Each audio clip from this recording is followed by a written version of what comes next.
7장 36절에서 50절 말씀 교독하도록 하겠습니다. 제가 먼저 36절 말씀을 읽도록 하겠습니다. 한 바리새인이 예수께 자기와 함께 잡수시기를 청하니 이에 바리새인의 집에 들어가 앉으셨을 때에 그 동네에 죄를 지은 한 여자가 있어 예수께서 바리새인의 집에 앉아 계심을 알고 향유랑 녹합을 가지고 와서 예수의 뒤로 그 발 곁에 서서 울며 눈물로 그 발을 적시고 자기 머리털로 닦고 그 발에 입을 맞추고 향유를 부으니 예수를 청한 바리새인이 그것을 보고 마음에 이르되 이 사람이 만일 선지자라면 자기를 만드는 여자가 누구며 어떠한 자 곧 죄인 줄을 알았으리라 하거늘 예수께서 대답하여 이르시되 시몬아 내가 내게 이를 말이 있다 하시니 그가 이르되 선생님 말씀하소서. 이르시되 빚지는 사람에게 빚진 자가 두 있어 하나는 500데나리온을 졌고 하나는 50데나리온을 졌는데 갚을 것이 없으므로 둘 다 탕감하여 주었으니 둘 중에 누가 그를 더 사랑하겠느냐. 시몬이 대답하여 이르되 내 생각에는 많이 탕감함을 받은 자니라. 이르시되 내 판단이 하시고 하시고 그 여자를 돌아보시며 시몬에게 이르시되 이 여자를 보느냐. 내가 내 집에 들어올 때 너는 내게 발 씻을 물도 주지 아니하였으되 이 여자는 눈물로 내 발을 적시고 그 머리털로 닦았으며 너는 내게 일을 주지 아니하였으되 그는 내가 들어올 때부터 내 발에 일을 주지 같이 아니하였으며 너는 내 머리에 감람류도 붓지 아니하였으되 그는 향유를 내 발에 부었느니라. 여러분으로 내가 내게 말하노니 그의 많은 죄가 사하여졌도다. 이는 그의 하나님 많으니라. 사함을 받은 뒤에 적은 자는 절대 받아나느니라.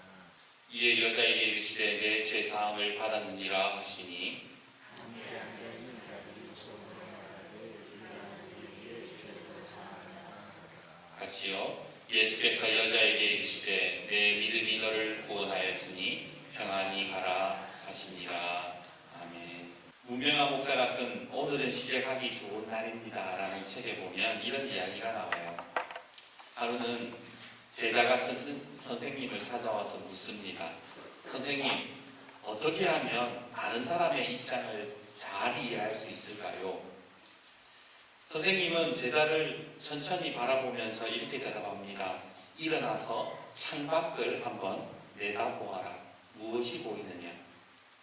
제자가 창밖을 보니까 보고 난 다음에 이렇게 대답을 합니다. 어린아이들이 밝게 웃으며 뛰노는 모습이 보입니다. 그리고 이번에 다시 선생님이 제자에게 또 이렇게 얘기합니다. 이번에는 거울 앞에 한번 서보거라. 무엇이 보이느냐? 제자가 거울을 보면서 말합니다. 선생님, 거울 속에 제 모습이 보입니다. 그 말을 하자 선생님이 이윽고 이런 이야기를 하는 거예요. 거울이나 유리창이나 다 똑같은 유리로 만들어졌는데 어떻게 거울로는 다른 사람들을 볼 수 없는지 아느냐? 그것은 거울 뒤에 은칠이 되어 있기 때문이다. 네가 다른 사람들을 제대로 바라보고 그 사람들의 입장을 이해하려고 한다면 네 마음속에 덮여져 있는 그 은칠을 벗겨내야 한단다. 그렇게 이야기를 했다는 겁니다. 그렇습니다. 오늘 우리의 마음을 덮고 있는 은칠은 어쩌면 나의 경험이나 나의 편견일지도 모른다는 거예요. 그래서 주님은 마태복음 7장 3절에 뭐라 그러세요? 어찌하여 형제의 눈 속에 있는 티는 보고 내 눈 속에 있는 들보는 깨닫지 못하느냐. 그리고 또 이렇게 말씀하시지요. 마음이 청결한 자는 복이 있나니 그들이 누구를 볼 것이다? 하나님을 볼 것이다. 우리가 우리 마음속에 있는 이 은칠들을 벗겨내면 하나님이 보이고 사람들이 보인다는 거예요. 오늘 옆에 분과 다시 한번 더 인사해 봅시다. 마음속에 있는 은칠을 벗겨냅시다. 마음속에 있는 빛을 벗겨냅시다. 오늘 본문에 시몬이라는 바리새인이 자기 집으로 예수님을 초대했습니다. 그런데 예수님을 초대한 이 바리새인 시몬의 표정이 별로 좋지가 않는 거예요. 왜냐하면 초대하지도 않은 손님이 들어와가지고는 모든 것을 망쳐놓았기 때문이지요. 우리 37절과 38절 말씀 같이 한번 읽어봅시다. 오늘 본문 37절, 38절 같이 읽습니다. 시작. 그 동네에 죄를 지은 한 여자가 있어 예수께서 바리새인의 집에 앉아 계심을 알고 향유 담은 옥합을 가지고 와서 예수의 뒤로 그 발 곁에 서서 울며 눈물로 그 발을 적시고 자기 머리털로 닦고 그 발에 입 맞추고 향유를 부으니. 그렇습니다. 초대받지 못한 여자가 들어오는 것도 못마땅한데 들어와가지고는 한다는 짓이 뭐예요? 펑펑 울면서 자기 머리카락으로 예수님의 발을 닦았다라는 거예요. 쉽게 말해서 뭐예요? 분위기 망치는 겁니다. 지금 예수님 초대해가지고 뭔가 좀 웅성웅성하게 뭔가 좀 잔치가 벌이고 뭐 좀 사람들 주목도 받고 싶었는데 이 여자가 와가지고 완전히 초상집처럼 울면서 예수님 발 닦으니까 그게 더 못마땅했던 거죠. 하지만 그것이 진짜 이유는 아니었어요. 진짜 바리새인 시몬이 싫었던 이유는 그 여자가 어떤 여자였다? 죄 지은 여자였다는 겁니다. 무슨 죄를 지었는지 성경에 나오지는 않습니다. 하지만 펑펑 울면서 예수님의 발을 닦은 모습을 보아하니 보통 죄를 지어도 보통 죄가 아닌 그런 엄청난 죄를 지었던 것은 분명해 보이는 것이죠. 문제가 되는 것은 율법상에 죄를 지은 사람, 부정한 사람이 만지는 것은 다 부정해진다는 거예요. 마치 코로나 바이러스 감염자가 간 곳은 모든 곳을 폐쇄시키는 것처럼 이 여인의 출입은 바리새인 시몬에게 있어서는 너무나도 불편했던 겁니다. 그런데 지금 그 부정한 사람이 그 코로나 감염자같이 생긴 여인이 뭘 하고 있는 겁니까? 자기 머리털로 예수님 발을 닦고 있더라는 거예요. 시몬이 볼 때에 이제 예수님도 부정해졌습니다. 감염됐어요. 그런데 그것도 모르고 가만히 앉아있는 예수님을 보고 시몬은 이렇게 생각을 합니다. 우리 39절 말씀 또 읽어봅시다. 39절입니다. 시작. 예수를 전한 바리새인이 그것을 보고 마음에 이르되 이 사람이 만일 선지자라면 자기를 만지는 이 여자가 누구며 어떠한 자 곧 죄인인 줄을 알았으리라 하거늘. 무슨 마음을 품었다는 겁니까? 예수 정말 대단하다는 얘기는 들었는데 별 볼 일 없네? 그런 생각을 했다라는 거예요. 들리는 소문에 의하면 이 예수라는 사람이 말씀의 권위가 있고 병자를 낫게 하고 죽은 자도 살린다고 하는데 그래서 집으로 초대했는데 자기가 더럽혀지는지도 모르고 자기가 감염되는지도 모르고 분명히 선지자라는 사람이 그 정도는 알아내야 되는데 그것도 모른다 그러니까 실망감이 들었다라는 겁니다. 예수님 당시에는 매스컴이 없습니다. 그래서 어느 집에 유명인사가 들어오면 일부러 대문을 활짝 열어놔요. 많은 동네 사람들이 들어와가지고 좀 구경해라고. 그래서 누구든지 그 집에 들어와서 가르침을 들을 수가 있는데 오늘날도 마찬가지지만 유명인사를 섭외한다라는 것은 뭐예요? 그 섭외한 사람도 능력이 있다라는 거예요. 제가 예를 들어서 대통령을 우리 주일 예배 때 초대했다. 이러면은 여러분들이 저를 어떻게 바라보겠어요? 야, 대단하네. 이렇게 생각하지 않겠어요? 마찬가지인 거예요. 바리새인 시몬도 예수님을 초대했던 이유는 자기가 정말로 예수님의 말씀을 듣고 싶어서 예수님을 사랑해서 그런 것이 아니라 자기의 그런 바리새인의 위치를 좀 높이기 위해서, 위상을 높이기 위해서 유명한 예수님을 초대했다라는 거예요. 그런데 막상 보니까 동네 사람들은 그 여자가 죄인인지 다 아는데 정작 예수님만 모르고 가만히 앉아있는 걸 보니까 어땠다는 거예요? 쪽팔렸다는 거예요. 자기가 진짜 섭외 잘못했다 그런 생각이 들었다라는 겁니다. 예수님은 죄인도 몰라보는 무능력자니 표정이 좋을 리가 없었던 것이지요. 또한 죄지은 여자가 온 집을 다 들쑤시고 다니니까 표정이 좋았을 리가 있겠습니까? 언제가 제가 시를 좀 좋아하는 편인데 시 중에서도 좀 재밌는 시를 좋아해요. 공감되는 시. 재밌는 시 하나를 읽어드릴게요. 제목이 그 오징어입니다. 오징어 아시죠? 예. 제목이 그 오징어인데 한번 읽어드릴게요. 그 오징어 부부는 사랑한다 말하면서 부둥켜 안고 서로 목을 조르는 버릇이 있다. 그 오징어 부부는 싸울 때에 서로의 얼굴에 먹칠을 한다. 그 오징어 부부는 다리가 뒤엉킨 채 징하고 징그러운 세월을 살아왔다. 눈이 축구공만한 초대왕 오징어는 길이 9m의 허물을 끌고 캄캄한 심해의 고요석을 돌아다닌다. 라고 눈 오는 밤 백지에 쓴다. 오징어 부부는 서로 사랑하는 법을 몰랐나 봐요. 그저 본능대로 살다 보니, 원래 생겨먹은 대로 살다 보니 사랑한다는 게 사랑한다면서 서로 목을 조르고 앉아있고 싸울 때는 서로의 얼굴에 먹칠을 하고 그렇게 살더라는 겁니다. 예전에 그 포프리쇼 김창옥 씨가 포프리쇼에서 김창옥 씨가 이런 이야기를 한 적이 있어요. 사람은 돈이 많아지면 그 돈에 맞게 산대요. 그죠? 많이 벌면 많이 쓴대요. 풍족하니까. 대신에 돈이 없으면 어떻게 돼요? 스스로를 줄이게 되는 거예요. 소비를 줄이게 되는 거예요. 그래서 갈비 먹다가 된장찌개 사 먹고 뭐 빵 사 먹고 그러는 것이죠. 그런데 사람의 감성도 마찬가지래요. 사람의 감정도 마찬가지래요. 감정이 풍부하고 감성이 풍부한 사람은 감성을 잘 쓴대요. 감정을 잘 쓴대요. 그런데 감성이 빈약한 사람, 감성이 부족한 사람은 뭐예요? 그 감정을 제대로 쓰지 못한다는 겁니다. 남편이 하루는 아내에게 이렇게 말을 합니다. 여보, 오늘 저녁은 매운탕 먹을까? 집에 생선이 없어요. 그때 감성이 풍부한 아내는 이렇게 대답한답니다. 여보, 미안해요. 생선이 없는데 어떡하죠? 그냥 우리 집에 있는 반찬 내가 맛있게 해드릴게요. 반면에 감성이 없는, 감정이 가난한 아내는 싸늘하게 반응을 하는 겁니다. 매운탕 같은 소리하고 앉아있네. 여기가 횟집이냐? 집에 널린 게 반찬인데 아무튼 맨날 지 좋아하는 것만 처먹으려고 그렇게 얘기를 한다는 거예요.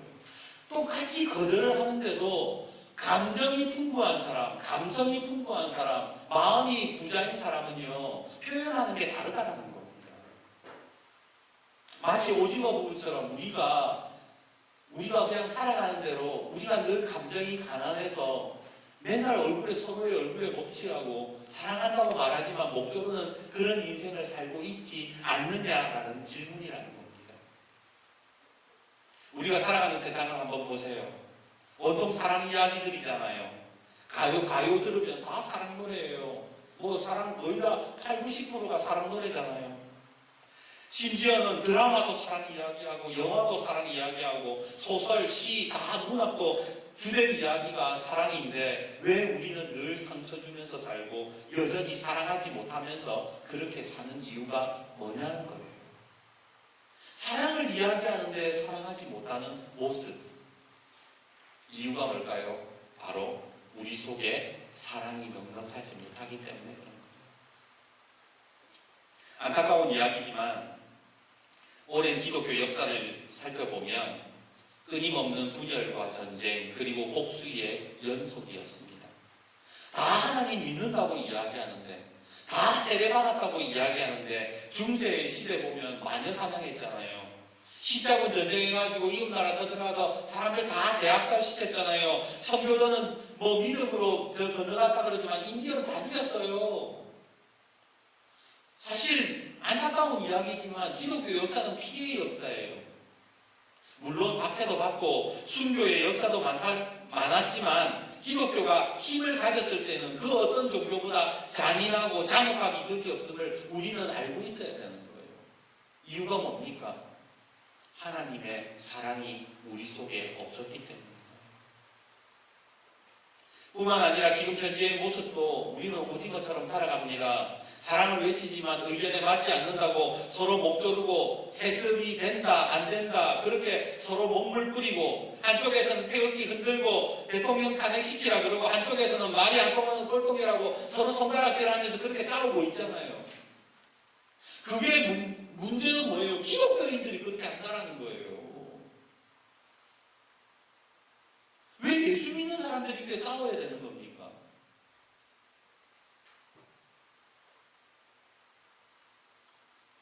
만약 지금 상황에서 예수님이 오셔서 이 상황을 보신다 그러면 뭐라 그러실 것 같아요? 뭐라 그러실 것 같아요? 뭐 직접 안 들어봐서 모르겠지만 뭐 이기는 편 우리 편 그러실 것 같아요? 예전에 우리 어머니들은 형제끼리 싸우면 늘 이렇게 말씀하셨죠. 너네 둘 다 똑같다. 똑같은 인간들. 안타까운 이야기지만 예수님도 지금 우리의 모습을 보면 너네 둘 다 똑같다 그러실 거예요. 운전이 서투른 사람과 사랑이 서투른 사람에게는 한 가지 공통점이 있대요. 잘못해서 사고 내면 자신뿐만이 아니라 다른 상대방에게도 큰 상처를 준다는 겁니다. 그래서 사회철학자인 에릭 프롬은 그의 책에서 이런 말을 합니다. 많은 사람들이 사랑이라는 것은 하면 된다고 생각한다. 사랑은 경험하면 되는 것이라고 생각하지만 그렇지 않습니다. 사랑은 배워야 됩니다. 이 사회철학자가 얘기하는 건 사랑은 배워야 된대요. 마태복음 9장 13절과 11장 29절에 주님이 뭐라고 말씀하시는가? 너희는 가서 내가 긍휼을 원하고 제사를 원하지 아니하노라 하신 듯이 무엇인지 배우라. 나는 마음이 온유하고 겸손하니 나의 멍에를 메고 내게 배우라. 그리하면 너의 마음이 쉼을 얻을 것이다. 예수님은 계속해서 우리에게 뭐라 그러세요? 배우라고 얘기하십니다. 나를 보고 배워라. 진짜 내가 말하는 말씀의 뜻이 무엇인지를 너네들이 좀 배워라 그러시는 겁니다. 그래서요, 오늘 우리는요, 예배당에 와서 무엇을 배워야 되느냐? 예수님을 배워야 되는 거예요. 예수님을 배워야 행함과 진실함으로 살아갈 수 있는 겁니다. 자, 그렇다면 오늘 본문에 예수님은 우리에게 무엇을 가르쳐 주는지를 한번 살펴봅시다. 40절에서 42절 말씀 같이 한번 읽어봅시다.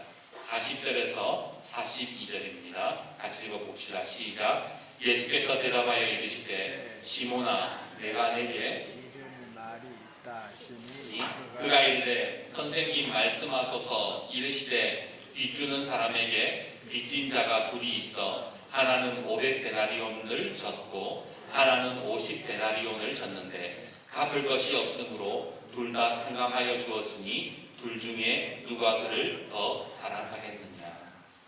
예수님이 말씀하세요. 두 사람 빚쟁이가 있대요. 한 사람이 500데나리온 빚졌대요.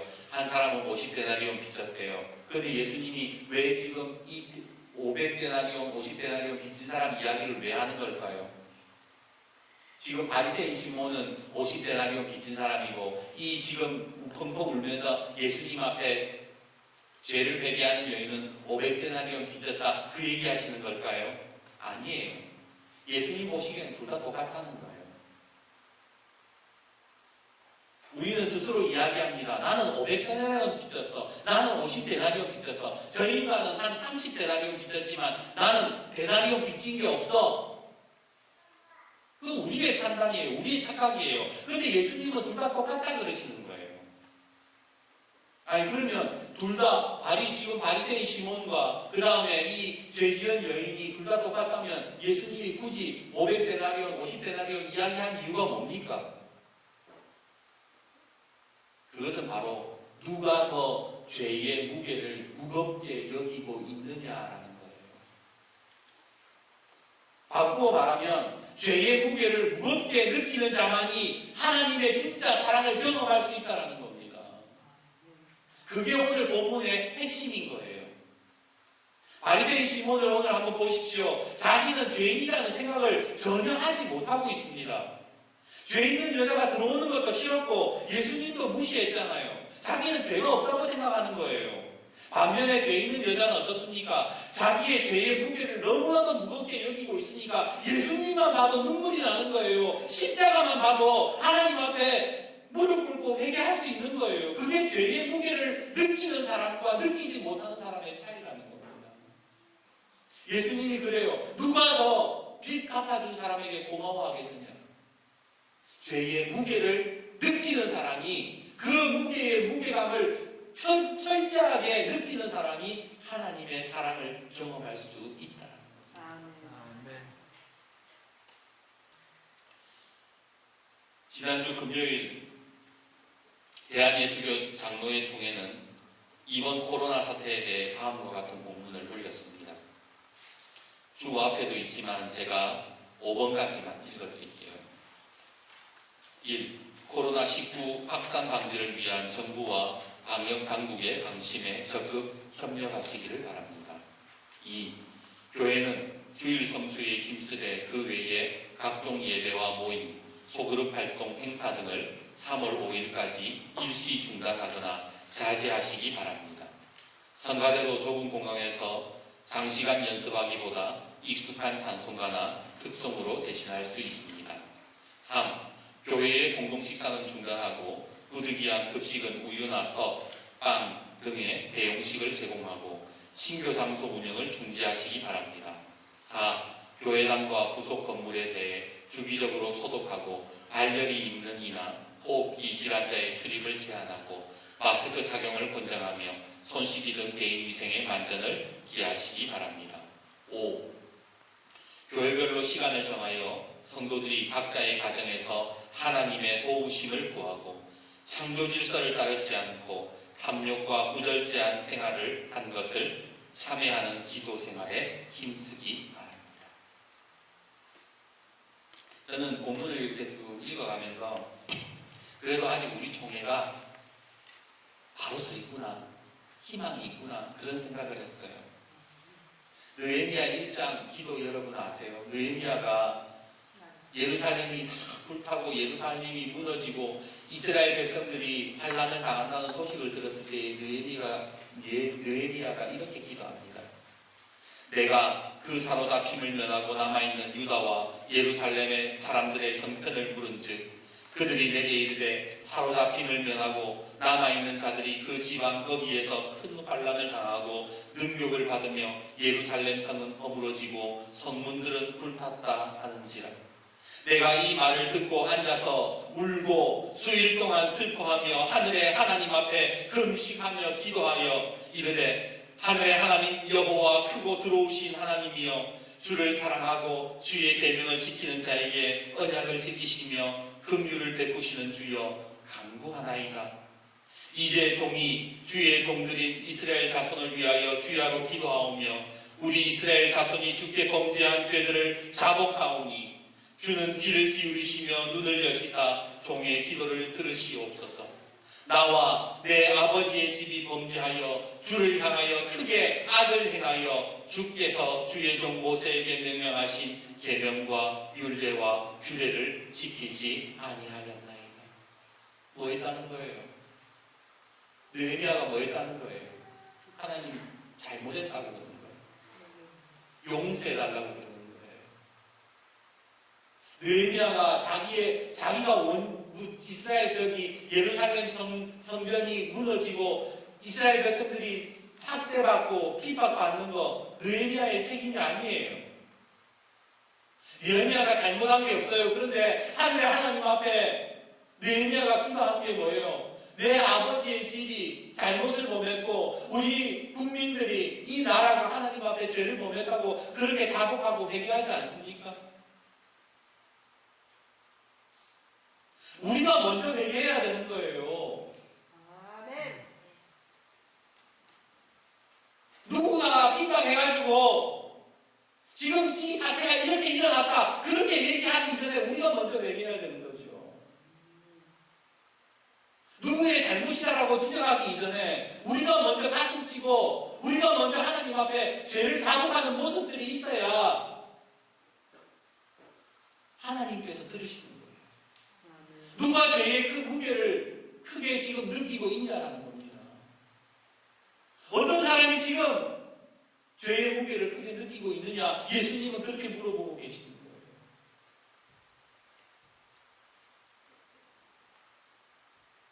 이번 코로나19 사태를 보면서 저 다 중국 놈들 때문이야. 유람선에 갇힌 사람들 보고 일본 가지 마라 그랬는데 일본 배가 다 그렇게 까지 마라 그랬는데 일본 갔다가 꼴 좋다. 신천지 이 지옥에나 떨어질 놈들 그렇게 욕하고만 계실 겁니까? 오늘 44절에서 46절의 말씀을 우리 같이 한번 읽어봅시다. 44절에서 46절입니다. 같이 읽겠습니다. 시작. 그 여자를 돌아보시며 시몬에게 이르시되 이 여자를 보느냐? 내가 내 집에 들어올 때 너는 내게 발 씻을 물도 주지 아니하였으되 이 여자는 눈물로 내 발을 적시고 그 머리털로 닦았으며 너는 내게 입 맞추지 아니하였으되 그는 내가 들어올 때부터 내 발에 입 맞추기를 그치지 아니하였으며 너는 내 머리에 감람유도 붓지 아니하였으되 그는 향유를 내 발에 부었느니라. 예수님이 시몬에게 묻는 거예요. 이 여자 보이느냐? 너 지금 이 여자 보고 있느냐? 누가 너 죄의 무게를 무겁게 느끼고 있느냐? 예수님이 물어보시는 거예요. 오늘 우리에게도 동일하게 물어보시는 겁니다. 이 여자가 보이느냐? 하나님 앞에 자기의 죄를 철저하게 경험하면서 느끼면서 하나님 용서해달라고 구하는 이 여자를 보고 있느냐? 오늘 우리에게도 그렇게 동일하게 말씀하시더라고요.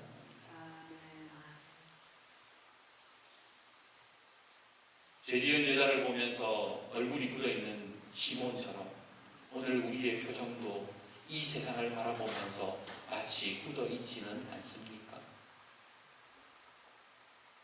지금 우리가 회복해야 되는 것은 미움과 분노가 아니라 하나님 앞에 죄를 자복하고 회개하는 것입니다. 아멘. 이제 말씀을 맺겠습니다. 우리는 원래 마이너스 통장이에요. 우리는 원래 많이 가지고 있는 사람들이 아닙니다. 우리는 스스로 사랑하려고 하지만 늘 넘어지고 부도가 납니다. 그래서 하나님께로부터 용서받아야 되고 하나님께로부터 사랑을 공급받아야 되는 존재들입니다.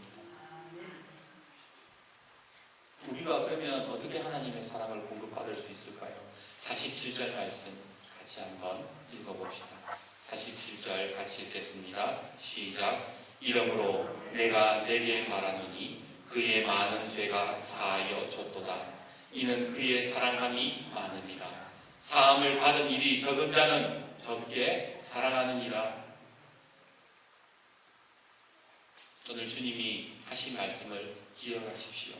사함을 받은 일이 적은 자는 적게 사랑하느니라. 오늘 여전히 내 속에 세상을 향해서 비난과 미움만 가득하다면 반대로 내 속에 사함이 적다라는 것도 생각해 봐야 됩니다. 내가 하나님 앞에 철저하게 죄의 무게를 느끼지 못한다면 우리는 여전히 미워하고 여전히 손가락질하고 여전히 비난할 수밖에 없는 시몬처럼 살아갈 수밖에 없을 겁니다.